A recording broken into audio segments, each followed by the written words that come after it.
sorry about that, I wasn't even using the microphone. What I said was, through the fog and through the smoke, we can purely see the future. First of all, thanks very much to the Synergy Centre for letting us have the world transformed here. Thank you.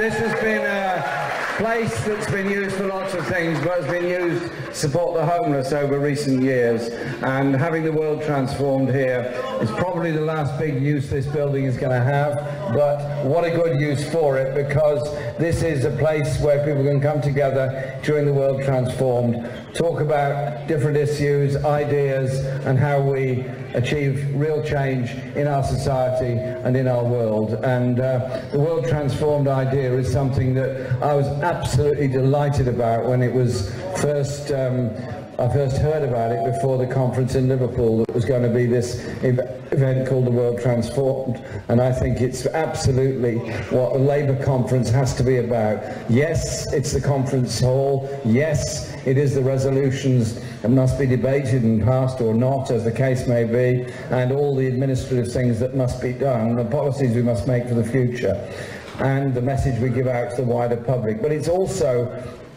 the idea of a festival of ideas, a festival of socialist ideas, a festival of what we can achieve together in the future, that what this conference is about. There are more people have come to Brighton than for any other Labour Party conference ever.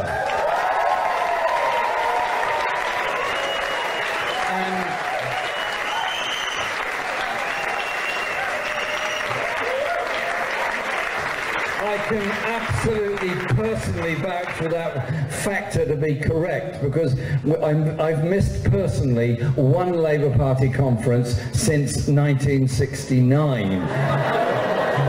I can't say I've got a photographic memory of all the wonderful events that did or didn't happen at all of them, but I've been at lots of events, and this conference is of a scale that is so different because there's so much verve and excitement around it, and it is claimed this is a youth conference and all the verve is due to youth. No, it's not. It's the verve of ideas and people coming together, many of whom are young. But on this platform, Dave and I bring it a certain je ne sais quoi, a certain maturity. Isn't that correct, Dave? Yes. You're supposed to say yes at that point. This is New Labour choreography. You just say yes, okay?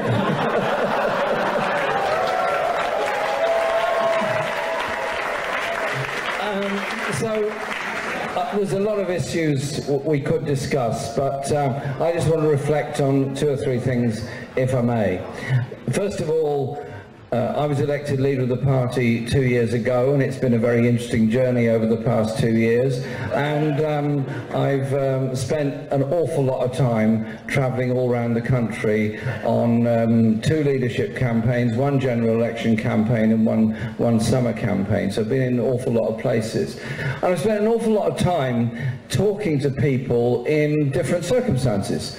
Tenants groups, pensioners groups, groups in the workplace, trade union groups, small employers, bigger employers, apprentices, college students, university students, school students, homeless people, huge variety of people in different situations in their lives.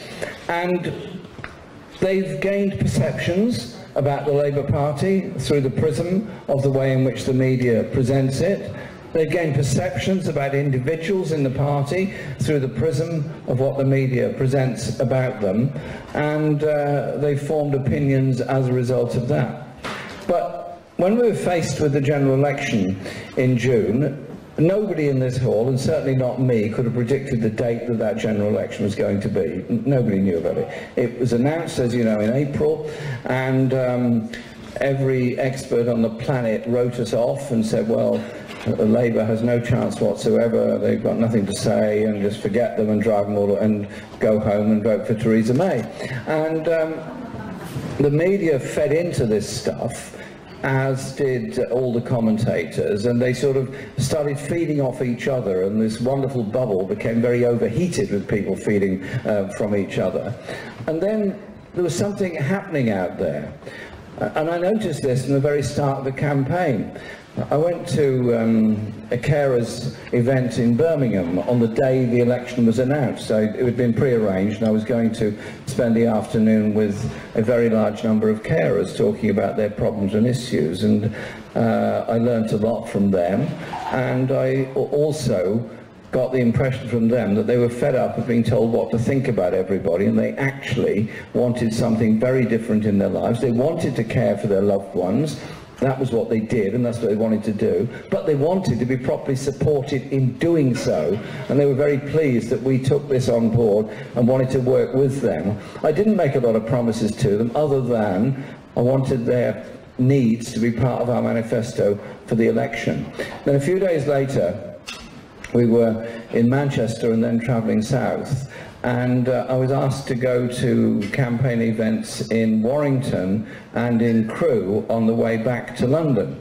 So I went to both of them. I was told the Warrington event was going to be a small number of people going on voter identification because the candidate hadn't yet been selected, so it wouldn't take long and I could move on. I got there and there was a couple of hundred people trying to get into a semi-detached house to pick up canvas cards, and it was a normal-sized semi-detached house that could not accommodate 200 people in its kitchen. And so I just thought, oh, that's good. And then we went and did a bit of door knocking, very interesting. And then we went south to Crewe, and I was told the same thing, that I had to meet people in the square, and it'd be a short thing, and they'd be on their way canvassing. 500 people came, so we held a rally about education, health, housing, and all the issues of justice or injustice in society. And that was very early in the campaign, which told me somewhere along the line, those that know better than all of us had somehow or other not got it, what was happening. And then when we had to obviously get a manifesto written, and a huge thanks to Andrew Fisher and all his team for doing an incredible job in only 2 weeks to put the manifesto together. And that manifesto was so radically different to anything else that was being said in the election. And basic message was that the austerity created by the banking crisis of 2008-9 and the lectures all of us have had for most of our adult life, that the days of the welfare state and equality and sharing are over, and all that matters is unbridled free market economics, privatisation, concentration of wealth into the hands of the few, that somehow or other will lead to a trickle-down effect that will give jobs for the many.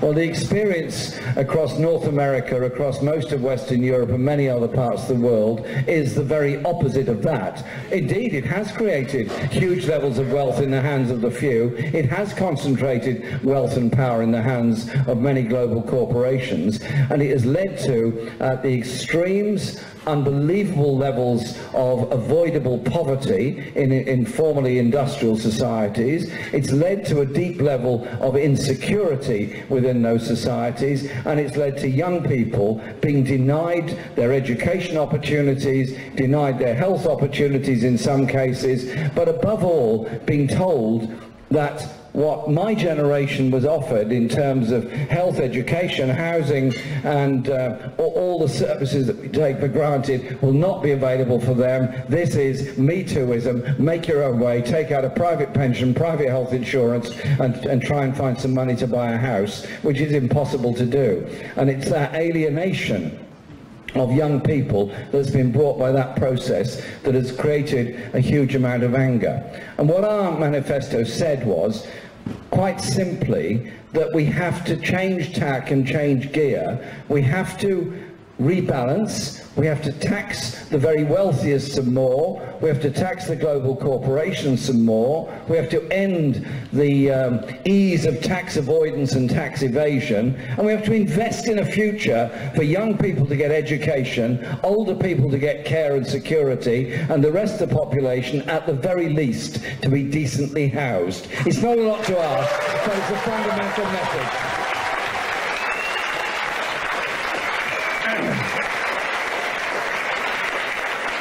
And I was very pleased with the manifesto and what it put forward, and the elements of it which are about economic planning through a national investment bank and regional banks, which are about justice at the workplace, are about rights at the workplace, are about not shackling trade unions contrary to ILO conventions, but actually respecting those conventions. And I thought the announcement made by Becky Long-Bailey on May the 1st was absolutely excellent on rights at work, rights to representation and rights to safety at the workplace. And also saying that the natural monopolies of water and mail and rail should actually be publicly owned, because we all rely on them. Because we all rely on them, and all of them have been made rich, or the owners of the companies that run them have been made rich on the back of a massive level of public investment. The electrification of our railways wasn't done by train operating companies. The investment in a lot of the high tech in Royal Mail wasn't done by them, it was done by the public in the past.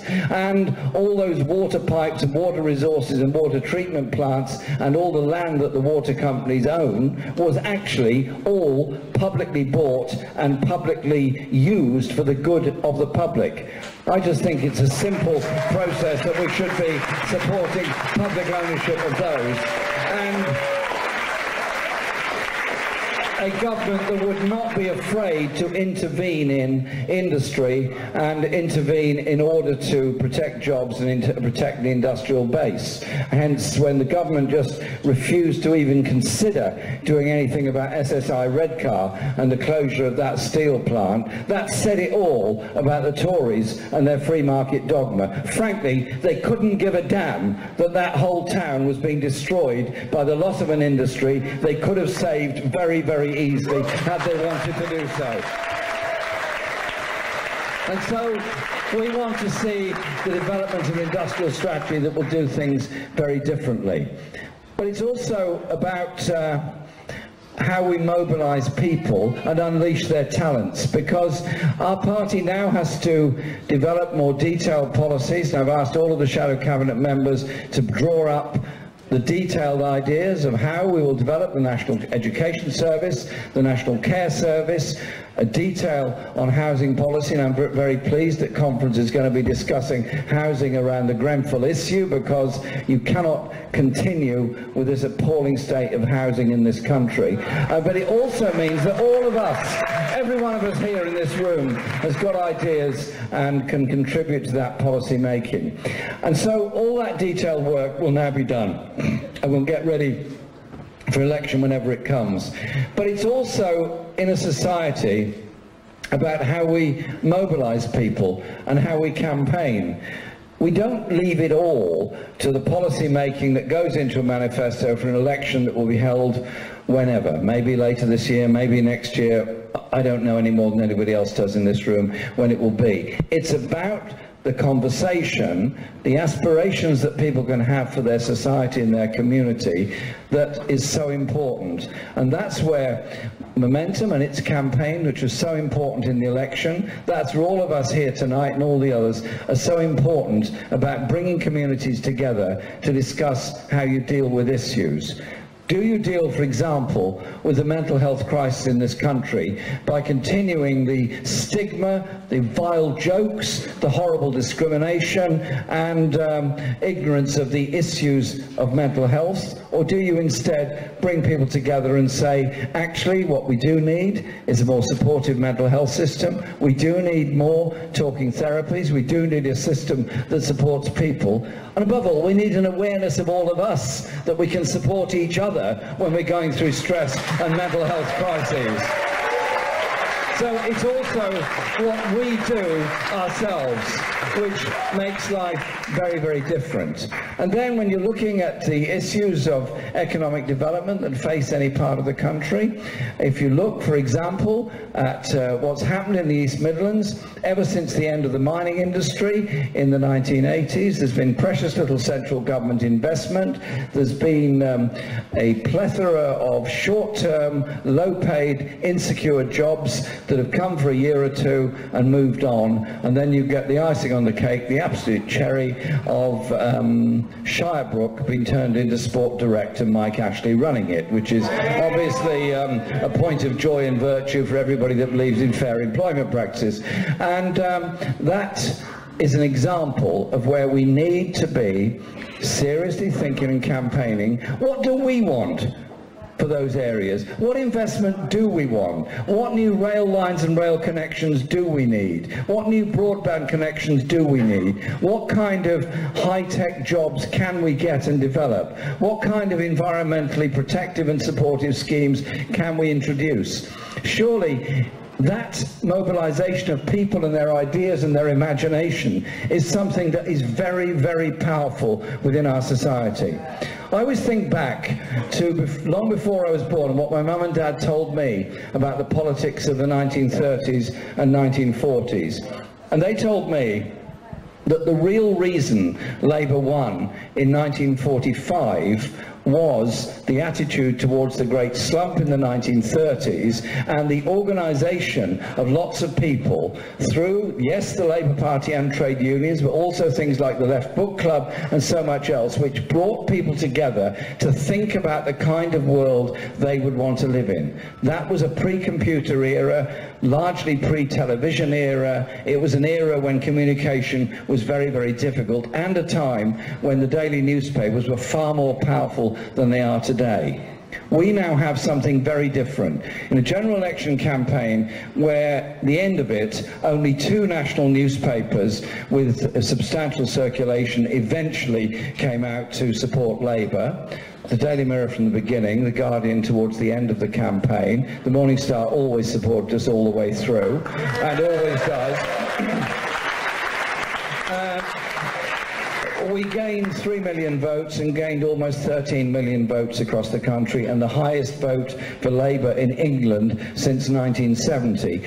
I know we didn't win the election, I'm very acutely aware of that, but we did gain a lot of support and gain a lot of seats. Not thanks to that media, but thanks to partly the broadcasting rules, which required a degree of fairness in the broadcasting that went on, but also partly because of the street campaign we did, but also because of the social media campaign we did, and the way in which you can mobilize large numbers of people on social media. So I think we should think about how we take things forward. It's about involving people on those socialist principles of caring for each other, supporting each other and sharing things, and supporting each other particularly when it's very difficult, and don't allow them to be vilified and isolated. And plenty of us have been through vilification and isolation over the years. We fully understand what that experience is like. And so I think the World Transformed coming together offers us lots of experiences and ideas,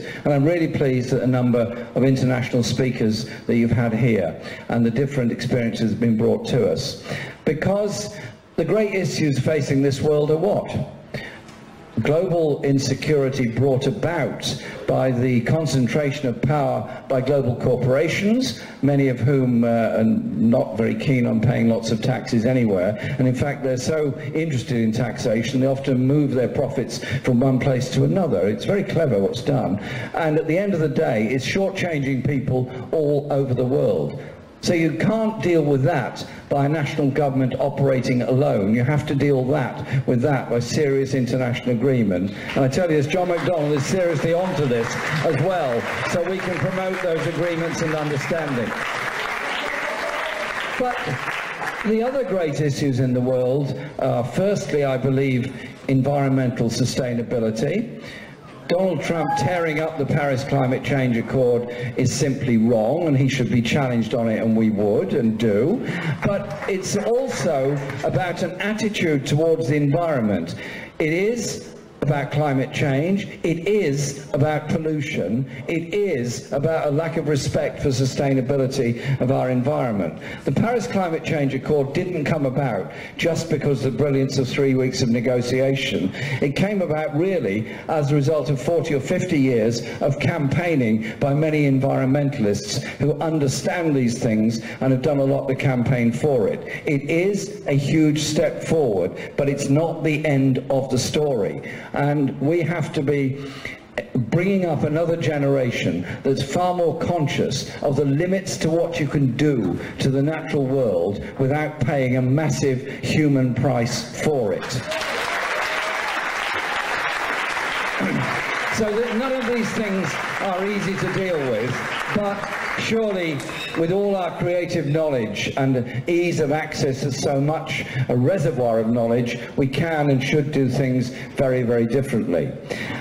There is a refugee crisis around the world. There is a massive refugee crisis all around the Mediterranean, and many very desperate people have lost their lives trying to climb into boats to get from Libya to Lampedusa, or to get into Greece, or to get into Turkey, or to get anywhere away from the place of danger they're at.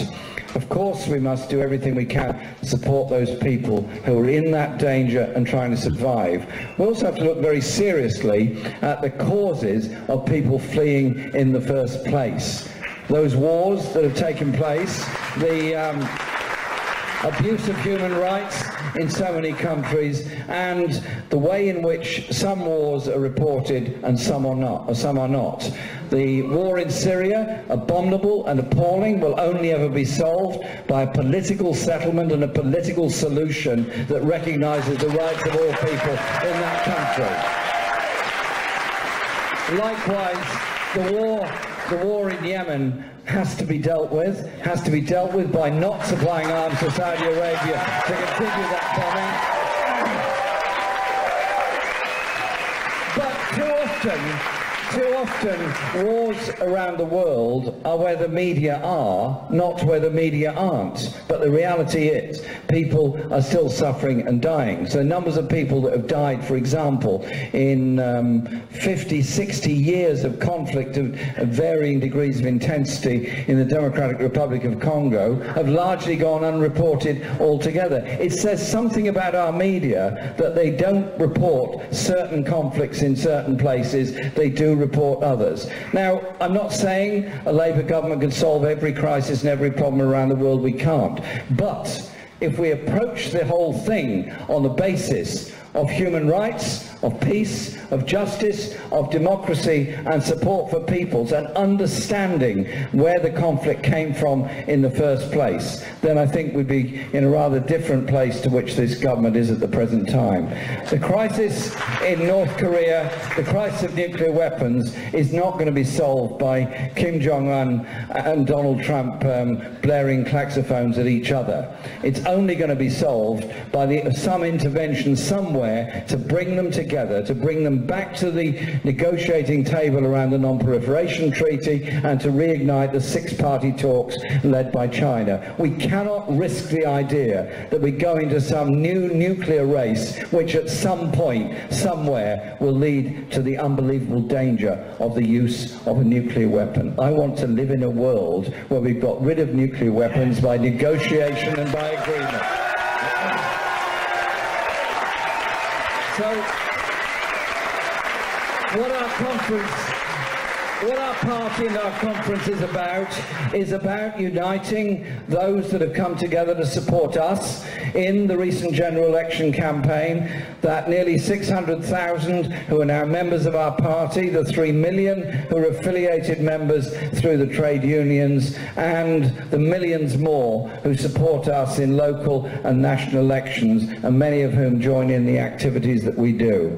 This government represents a minority. This government is a government of the rich, by the rich, for the rich, and will only negotiate any deal with Europe that benefits them and their class of people. We want to do something very, very different. We want to work with people across the world. We want to continue a good tariff-free trading relationship with Europe. We want to maintain environmental and in consumer and workers' rights that we've got through that, and work with people in the future. That surely is something that cuts across and unites people all across this country. We showed in the election what we can do in those 6 weeks together.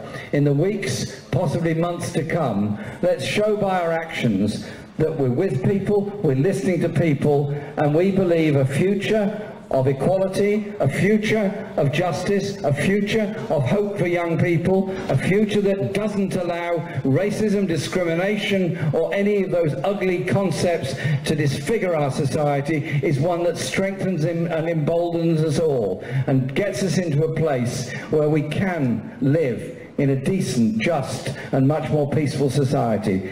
I finish with this. I travel, as you know, a lot around the country. Those that are sleeping outside the stations in all our major cities, begging on the streets, trying to get enough money for a night shelter, they are the symptoms of a housing system that is collapsing, or in many cases has completely collapsed. The market will not solve it. Only public intervention and public investment will solve it. So I'm determined that our party will face up to these issues. I want our campaigns to be out there, talking to and with people all the time, on the streets, on social media.